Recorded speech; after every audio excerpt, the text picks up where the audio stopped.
আসসালামু আলাইকুম everyone, welcome back to my Naba Islam kitchen. কেমন আছেন সবাই?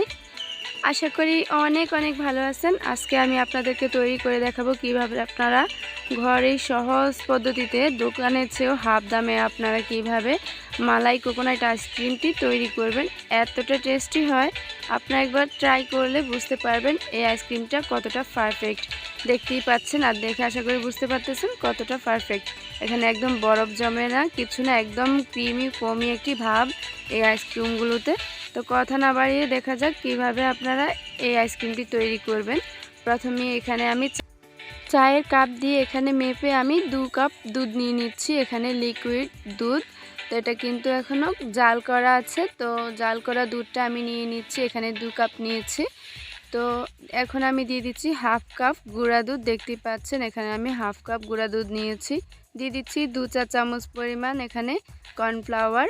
আর এই কর্নফ্লাওয়ারটা দিলে কিন্তু আইসক্রিমটাতে বরফ জমবে না, একদম খেতে ভালো লাগবে। দেখতেই পাচ্ছেন এখানে আমি 1 চিমটি পরিমাণ দিয়ে দিয়েছি রান্নার লবণ, যেটা আমরা রান্নাতে ব্যবহার করে থাকি। এখানে দিয়ে দিচ্ছি আমি এখানে মিষ্টির জন্য এখানে আমি হাফ কাপ চিনি ব্যবহার করেছি। আর ব্যবহার করতেছি এখানে কনডেন্স মিল্ক। এখানে এই কনডেন্স মিল্কটা দিলে কিন্তু দারুণ একটা টেস্ট আসে, অবশ্যই এই স্টেপটি ফলো করবেন।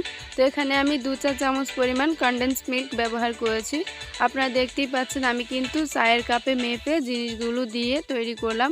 আর আমার 2 কাপ চায়ের কাপে দুধের জন্য কতটুকু পরিমাণ ইনগ্রেডিয়েন্ট লাগছে তো সেগুলোও আমি দেখিয়ে দিয়েছি।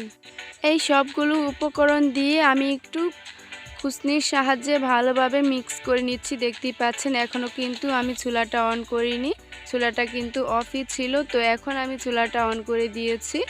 এর আগে কিন্তু সবগুলো মিশ্রণ ভালোভাবে লিকুইড দুধটার সাথে মিশিয়ে এরপর এটা চুলাটা অন করতে হবে, নয়তো এগুলো দলা পেকে যাওয়ার সম্ভাবনা থাকবে। এখন দেখতে পাচ্ছেন এখানে আমি 1 বাটি নারকেল কোড়া নিয়েছি, এগুলো আমি কুড়িয়ে নিয়েছি। তো এখন আমি এগুলো ব্লেন্ড করে নিব। এই সাইডে কিন্তু দুধটা হতে থাক, আমি ও পাশে এগুলো ব্লেন্ড করে নিচ্ছি। আর অবশ্যই খেয়াল রাখবেন এটা কিন্তু অনবরত নাড়তে হবে। যে দেখতে পাচ্ছেন মোটামুটি ঘন হয়ে আসতেছে, এ পর্যায়ে কিন্তু চুলার আঁচটা মিডিয়াম লোতে থাকবে, হাই করা যাবে না কোনো মতেই। আর নিচে তলানিতে লেগে যাওয়ার সম্ভাবনা থাকতে পারে, সেক্ষেত্রে আপনি কিন্তু এটা অবশ্যই নাড়তে চাড়তে থাকবেন। তো আমি ব্লেন্ড করা নারিকেলের পেস্টটা দিয়ে দিয়েছি। আমি থেমে থেমে 2 বার ব্লেন্ড করে নিয়েছি। আমি কিন্তু একেবারে মিহি করে পেস্ট করিনি, একটু দানা দানা ভাব আছে, আপনারা দেখতেই পাচ্ছেন বা আপনারা আমার খুসনিতেও দেখতে পাচ্ছেন। এই দানা দানা ভাবটা থাকার কারণেই কিন্তু কামড়ের নিচে পড়ে আর খেতে কিন্তু অসাধারণ একটা টেস্ট আসে। আপনারা খেয়াল করেছেন নিশ্চয়ই আমি কিন্তু একেবারে নাড়ানোটা বন্ধ করিনি। দেখতেই পাচ্ছেন সাইডেও কিন্তু মালাইটা লেগে যাচ্ছে এমন অবস্থা। আর এটা একদম পারফেক্টলিভাবে ফুটে গিয়েছে, খেয়াল করেছেন নিশ্চয়ই।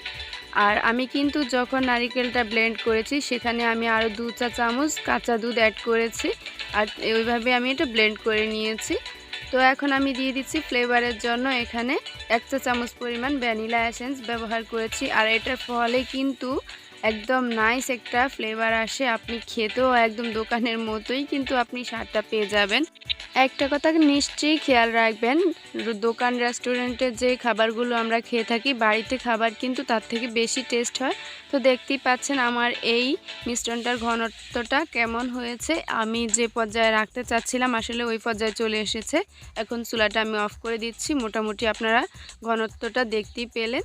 তো আমি এটা ঠান্ডা করে নিচ্ছি। এইদিকে আমি আইসক্রিমের যে মোল্ডে সেট করব সেটা আমি নিয়ে নিচ্ছি। মোটামুটি 15 থেকে 20 মিনিট পর আমি এটা ঠান্ডা করে নিয়েছি। আর এখন আমি আইসক্রিমের মোল্ডে ঢেলে নিচ্ছি, দেখতেই পাচ্ছেন। এই গরমে কিন্তু আপনি অবশ্যই একবার এভাবে বাসায় ট্রাই করবেন। আর ট্রাই করলে বুঝতে পারবেন এই আইসক্রিমটা কতটা টেস্টি আর একদম পারফেক্ট একটা আইসক্রিম। অবশ্যই বাসায় ট্রাই করার অনুরোধ রইল। তো আমি এখানে ঢেলে এটা আমি মুখটা সিল করে দিচ্ছি। দেখতে পাচ্ছেন মোল্ডের যে কাঠিটা ছিল সেটাই আমি দিয়ে নিচ্ছি। তবে আপনারা চাইলে কিন্তু এখানে এক্সট্রা কাঠিও ব্যবহার করতে পারেন। তো এটা আমি এভাবে ঢেকে দিয়ে আমি 8 থেকে 10 ঘন্টার জন্য ডিপ ফ্রিজে রেখে দেব। এই গরমে কলিজা ঠান্ডা করা এই আইসক্রিমটি অবশ্যই একবার বাসায় ট্রাই করবেন। আর ভালো লাগলে চ্যানেলটি সাবস্ক্রাইব করার অনুরোধ রইল। লাইক কমেন্ট শেয়ার করতে কিন্তু ভুলবেন না। তো দেখতেই পাচ্ছেন আমি 10 ঘন্টা পর ফিরে আসলাম। আর আমার আইসক্রিমটা দেখতে পাচ্ছেন মাশাআল্লাহ অনেক সুন্দর হয়েছে আর খেতেও কিন্তু দারুণ হয়েছিল। আমি একটু গার্নিশিংয়ের জন্য এখানে চেরি আর কিছু কাজু বাদাম আমি এখানে অ্যাড করে দিচ্ছি। তবে আপনারা চাইলে এটা স্কিপ করতে পারেন। আমি শুধু জাস্ট ডেকোরেশনের জন্যই এটা করেছি, কারণ আমি তো আবার পিক তুলতে হবে তাই।